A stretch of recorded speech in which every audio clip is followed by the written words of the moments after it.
విజయవాడలోని స్ట్రాంగ్ రూమ్ల వద్ద భారీ బందోబస్తు ఏర్పాటు చేశామన్నారు సిపి రామకృష్ణ. ప్రశాంత వాతావరణంలో ఎన్నికలు జరిగాయన్నారు.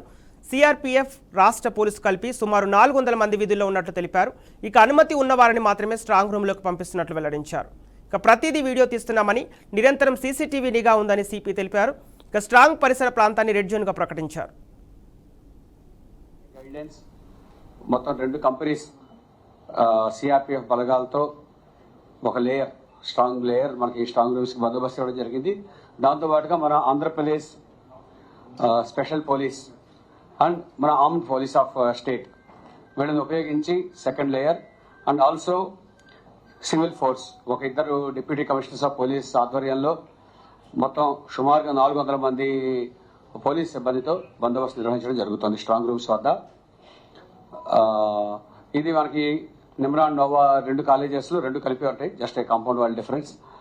ఈ 2 చోట్ల కూడా మనకి స్ట్రాంగ్ రూమ్స్ పెట్టడం జరిగింది.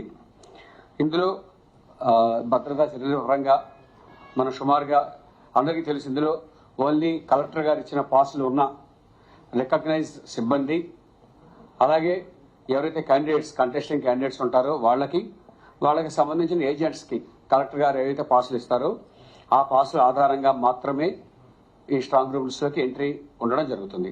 స్ట్రాంగ్ రూమ్ లోపల కాదు, చెక్ చేసుకోవడం కోసం ఆ కాలేజ్ ప్రెమిసెస్ లోకి. అలాగే వీళ్ళందరినీ ఐడెంటిఫై చేయడం కోసం, రికగ్నైజ్ చేయడం కోసం ఫేషియల్ రికగ్నిషన్ యూజ్ చేసిన కెమెరాస్ కూడా ఉపయోగించి 100 పైన సీసీ కెమెరాస్ మొత్తం త్రూ అవుట్ ద క్యాంపస్ మేము ఇన్స్టాల్ చేయడం జరిగింది. ఇప్పుడు అవుట్ ఆఫ్ ది క్యాంపస్ కూడా ఇప్పుడు ఇంకొన్ని ఇన్స్టాల్ చేస్తున్నాం. కౌంటింగ్ డే దృష్టిలో పెట్టుకుని పైన కూడా ఇన్స్టాల్ చేయడం జరుగుతుంది. బయట కూడా వచ్చిన వాళ్ళందరినీ క్షుణ్ణంగా తనిఖీ చేసి లోపలికి పంపడం జరుగుతుంది.